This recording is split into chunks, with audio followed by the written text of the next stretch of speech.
This is the black and white illustration I did before, and I have printed it out bigger onto A3 paper, and it's now underneath here. I actually got too much light on, I can't see what I'm doing. The reason I'm doing it in colour now is because I would like it on my Kickstarter page. It would just look prettier in colour. Black and white is for print, colour is much better on the internet. I'm going to turn the main lights out. Probably can't see me at all. And the thing is then just to see what I did underneath, and then just sort of keep working at it and just keep drawing it. I'm using a much thinner pen. The previous one was a 0.3, and this is, well, I've used 0.3 down here, and now these things that are further away I'm doing in a 0.2, which doesn't sound a lot, but it is quite a big difference. And we'll have these kind of main struts. So this is the atrium in the dormitory area. Keep referring back, and I'll be relying on colour to do an awful lot more work. And because it's such a much bigger drawing, I might be able to get slightly more detail into it, and then I might actually use this for the finished drawing and sort of turn it into a grayscaled piece of artwork. Now we need to have sort of capping stones along here, there, and then there's going to be sort of a grass ridge or something up to there, and then I don't want to have every brick in the wall drawn. I just kind of draw sort of suggestions of them. They're not bricks, it's a stone wall like that, and then we're going to want that wall going off to there as well, and then we got sort of hedges and trees and things. There's lots and lots of trees going on in this, so I'm using a lot of green paint, and hills in the background. I'm going over the edge because this is where it gets cut off, but we need to have a bleed on the drawing. Okay, I'm going to start kind of down with the sky, and I'm going to give it a little bit of this Naples yellow, and people who have been following me know that I love a bit of Naples yellow, and I'm using this because I know it's just going to kind of warm it up a little bit, and just kind of streak some kind of clouds in there, and then I got some ultramarine, and I'm just going to whoosh that in across the top like that, and kind of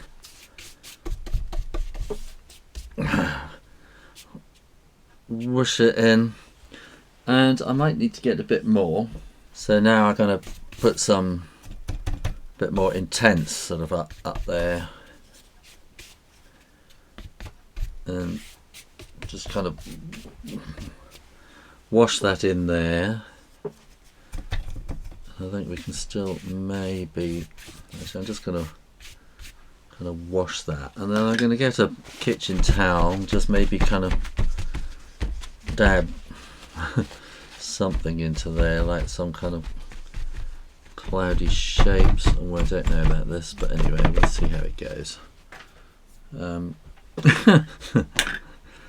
think maybe I need to bring this down in a kind of a different brush.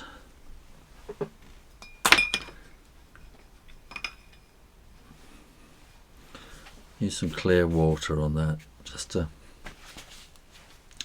and then a dry brush just to kind of get some kind of texture into there, but I want to get that keep this warmth down here, so I'll stick a bit more of that Naples yellow in there. It's probably going to look horrible, but we shall see. And if it does look horrible, what does that mean? That means I have to go and draw it all out again, but I don't think I'm going to have to. And then I have to just leave that to dry out, basically.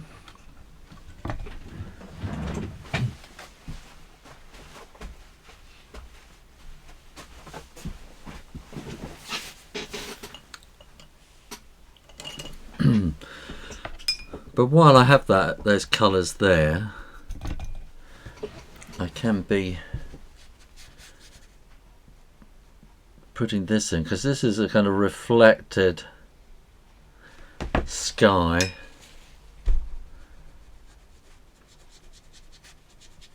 I should have put the water on first. So this is This is tube colour, which I've not ever used before. So I'm discovering that it has its own funny little... Get the microphone over here, hang on. So I'm discovering that it has its own little idiosyncrasies. So I'm wetting the paper first here, so that then it can kind of sink down into it rather than create a hard line. So we've got kind of sky in the background there, and then we're going to want the same thing going on here. So I'm hoping that this blue sky will kind of really jolt in this very green landscape into making you realise, oh wait a minute, this is glass reflecting, and I'm going to put kind of blue into these as well. So they'll be kind of reflecting the landscape behind you as the viewer looking across the valley at this, I suppose, aren't you? And I think here I need to put some wet in first, and then bring that in up there. Just let that kind of drift down and blend in with the wet that I put in previously. So we've got a similar thing going on here. I haven't decided what the walls will be. They're going to be a kind of sort of grey ecru kind of thing, aren't they? Ecru. Right, so I'm painting clear water into here so that it's not going to give us a hard edge, and then we want to put the sky. There are going to be little windows, lots of little panes of glass there, but I'm not doing blue in those because that's kind of too obvious. Oh, I never wet that before. Oh god, that's a bit heavy, isn't it? Dab that out. Oh, that's gone a bit strong as well, but never mind. That will do. And then we've got the pool up here as well. I think I say that with great authority, so it's like a couple of weeks since I designed this. I have to go and check, but yeah, this is the pool up here, isn't it? Not just a swimming pool, this is where they do kind of pretend spacewalking, you know, so that they get weightlessness practice underwater. Let's do a little extra here on these, an extra dab on the side. The thing about watercolour, it's all about adding. You can always start off thin and add more, but if you kind of slap on a load of watercolour paint at the beginning, it's just a bit unsubtle, and that's sort of more like oil painting and things. So watercolour is, as I've said many times, is about painting with light, really. It's the light coming through from the paper that's shining through these transparent layers that you're putting on top, so you can make those layers darker and darker and darker as you go along. But if you make it too dark too quickly, it's just doesn't work, in my opinion, in my humble opinion. So I'm going to get the hairdryer on here. If you haven't already, hit the subscribe button and ring the bell so you get notified every time I upload new videos to help you improve your creative skills. So I've had an interesting week working on Generation Moon. We've had Christmas in between, and I've been really working hard on the Kickstarter campaign, the kind of the pitch, the long text which tells you all about what it's all about, basically, and also making the pitch video, the campaign, should I say, video. So I spent quite a bit of time creating this video, and I got very excited about it, and I thought, this is really great.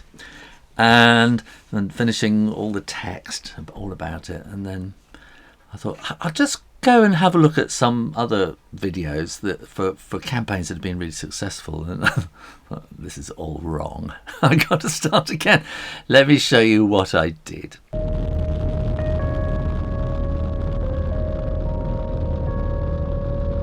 Generation Moon is the first part of a space adventure trilogy for 8 to 10-year-olds.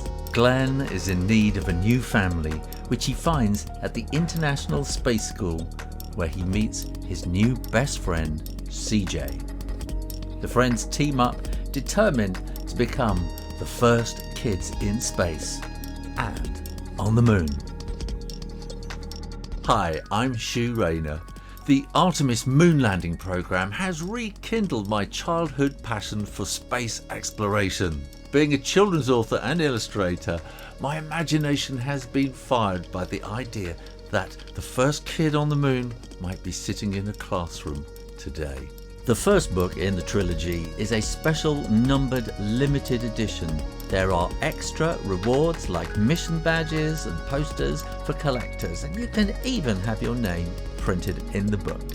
My aim is to inspire children to realise that space is a real and exciting future waiting for them, not only as astronauts but as engineers, scientists, and who knows, first chef on the moon, first musician, first teacher, who knows.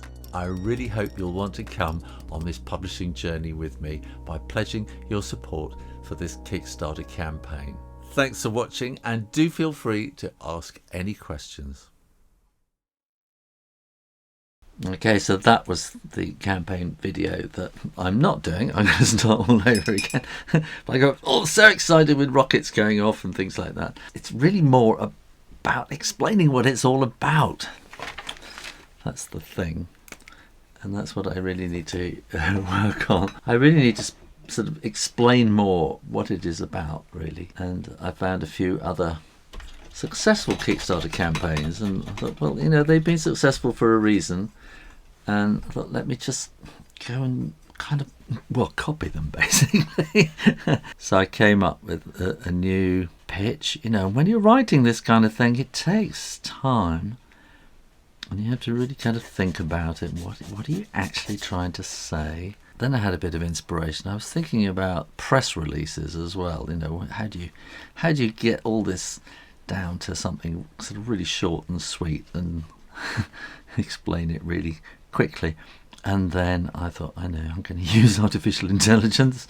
And I went to ChatGPT, which is the new artificial intelligence everybody's talking about.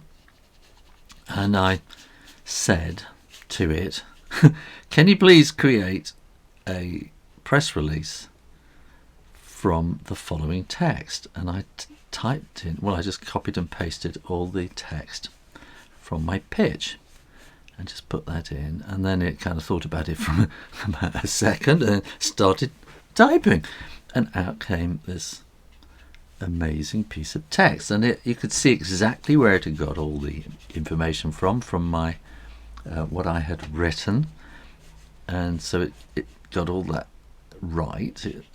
But it was the way that it did it, because it's also analysed lots of press releases, and it seems to have twigged that it's a children's thing, and so it's kind of added a little bit of excitement to the press release, which is more, I suppose, aimed at a kind of a younger audience in a way, and it's just got it. And as I read it, I got really excited. Wow, this is fantastic! I want to back this. So, and then I thought, well, yeah, that. Then again, I thought maybe that bit's not quite right. So I thought, well, I'll get it to do it again. So in the end, I got it to do it 3 times, and it basically did kind of the same thing each time, but just slightly differently each time as well, which meant that I can just sort of pick the best bits from each. And I suppose it would have taken me a good day to really sort of edit down that pitch to think, well, what's important here? What do I need to say? And I was staggered, absolutely staggered, as many other people have been. And there's lots of criticism about ChatGPT. If you just type in ChatGPT, you'll find it. You can play with it. It's sort of free at the moment. You can test it for it. Well, you'll be testing it for them, basically. But it's really interesting. I asked it about who is the first kid in space, and it came back with this really sensible answer about how, you know, kids aren't allowed into space and why not, and except, you know, there has been one child NASA took up into the low gravity aircraft and that kind of thing to do a little bit of floating around and things. But it just came up with this fantastic answer, and I thought, well, I can just copy that straight onto my website from there, and that's a whole lot of research and thinking about how to write it that I don't have to do, which is interesting, isn't it? Now I'm going to use the same kind of tone on the windows here, the same pale appley green, I suppose, so that I hope you're going to feel, oh well, that's the reflected landscape. In a way it's going to be slightly confusing. You go, what? And then, oh right. Just trying to think, what is going on there? I think I might have to put some little kind of white lines for reflections and things like that in later. So at the moment I'm also kind of thinking, what do I need to do? What's first? I keep thinking, I really want to get on with illustrations, but I think I really need to get the Kickstarter absolutely ready. Then I need to do some of the illustrations for the Kickstarter just to illustrate it, and so I've got a good 2 or 3 weeks to work on that before I really need to submit it for approval. And then I'm going to launch as I think I've said on the 1st of February, and use the whole of February for the campaign. As soon as I'm really happy, totally happy with the Kickstarter campaign, then I can submit it and then just be getting on with the illustrations. And I really want the whole thing kind of ready so that I can really concentrate on marketing the Kickstarter campaign throughout the whole of February. And this is the one thing I've really not done before. Whenever I've done self-publishing, it's always been about creating the book. It's always been about making it and illustrating it. It's always been about writing and illustrating, laying the book out, all the technical stuff and Photoshop, and then it's always been a little bit kind of, okay, off you go into the world and cross your fingers and hope for the best. And I have sort of learned from long experience that's not good enough. And in the old days of publishing, when I started out, then you really, I think this is probably part of the problem, you relied on the publishers to do the marketing, and that was their job. That was the covenant, really. It was the deal. You wrote the book and they published it, and they did all the business. And then with the internet and social media and stuff happening, that all kind of went a bit fuzzy round the edges, I think that's the best way to put it. And with social media, I think it started, there wasn't social media when I started doing everything, and I was a very early adopter of the internet, and so I had my website, and publishers would go, ooh, you've got a website? They didn't have a website. And so they thought, oh, that's great. And so we kind of relied a bit on my website to do things, and then they got a bit more savvy and they started to do their websites, and then along came social media, and then they thought, oh well, that's where it's all at, and it's really down to the authors to do that. And so they kind of gave up, unless you're a big author, and that's where they spend all their marketing money. But if you're not quite so well known, well, they'll put a little bit of marketing behind it for the first week or two of the book, and then thereafter a lot of it's really up to you. And I think I've known this, but I haven't really done anything about it. And so when I started this project as a self-publishing thing, I thought, oh, I really don't want to do this. And because I knew that if I did, it would just go out there and I'd sell 100 copies or something, and it's a lot of work, and you can't do that. So I thought, I've got to treat this, I have to think of myself as being a proper publisher. It's not self-publishing. When I started self-publishing was a really dirty word, and you'd all sort of giggle behind the back of your hand. Self-publishing, they can't get a publisher, and that's what everybody thought, and everybody who did self-publish in the old days would end up with a garage full of books rotting away because they couldn't sell them. And the thing we've always known is that it's about the marketing, and it was always, you're the author, get on with writing, leave the marketing to us, we know how to do this. And that just changed, and so I realised that you just got to get a hang of this marketing thing. And marketing is not advertising. I think that's one thing you can kind of think, oh, it's just advertising, but it's not. But marketing is it's a black art, and you need to start marketing before you've even written the book.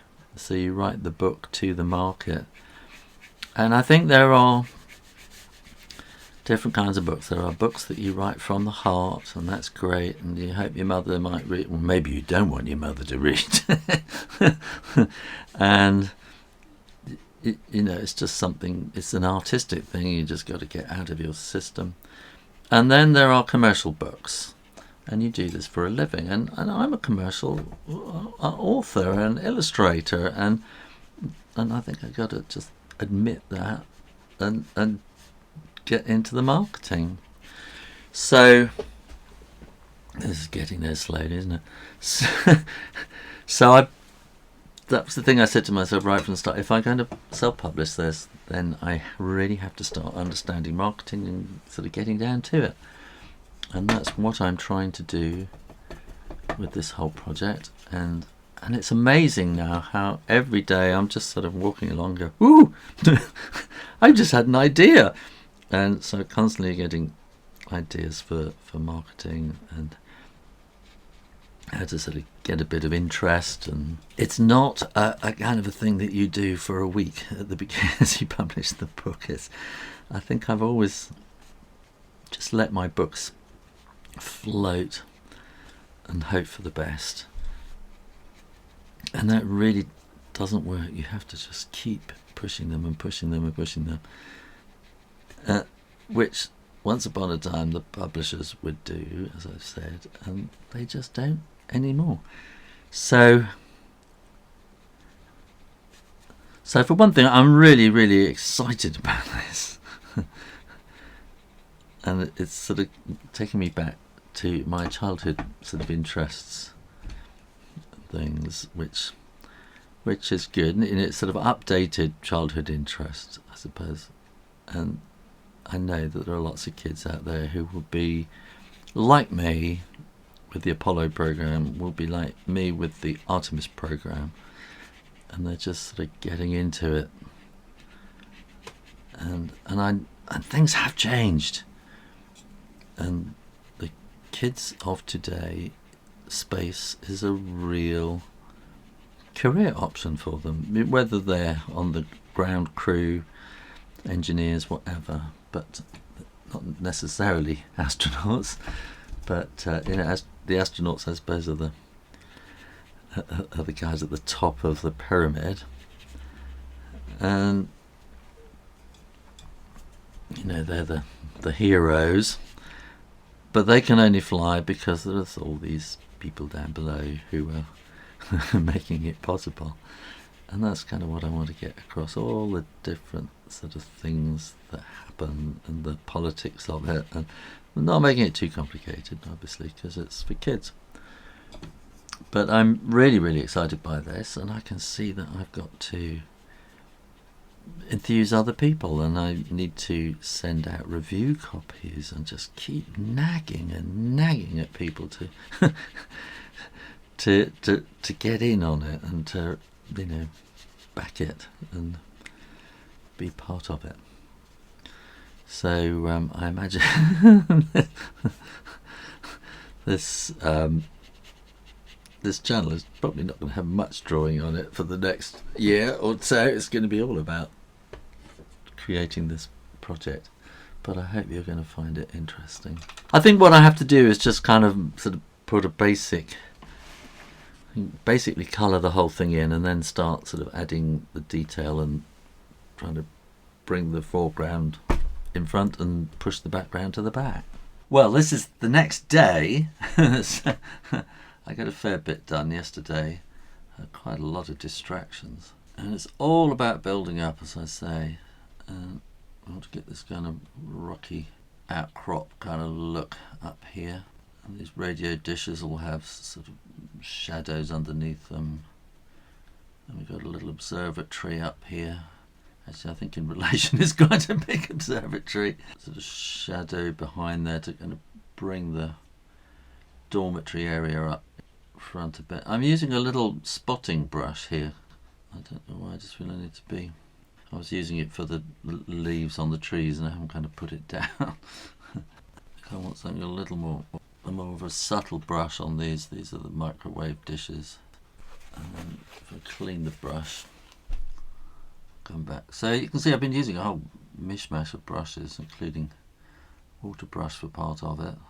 I think it's just, you know, the mood changes as you're working through the through the painting. I think, oh, I'll use this brush, use that brush. It's a bit like drawing. In the end, I kind of tend to use the one pencil or pen that I'm using and kind of use that for everything. I'm not a great one for swapping, you know, brushes for particular techniques. I probably ought to be. Maybe change all sorts of things and make things a lot better and easier. So we'll get this, try to get a bit of sort of hollowness and shadiness. I think I got the shade on completely the wrong side of that. But there you are. So I have yet to do the complete new pitch for Kickstarter. So I have yet to do a complete new video for the Kickstarter pitch, which will be a bit more personal.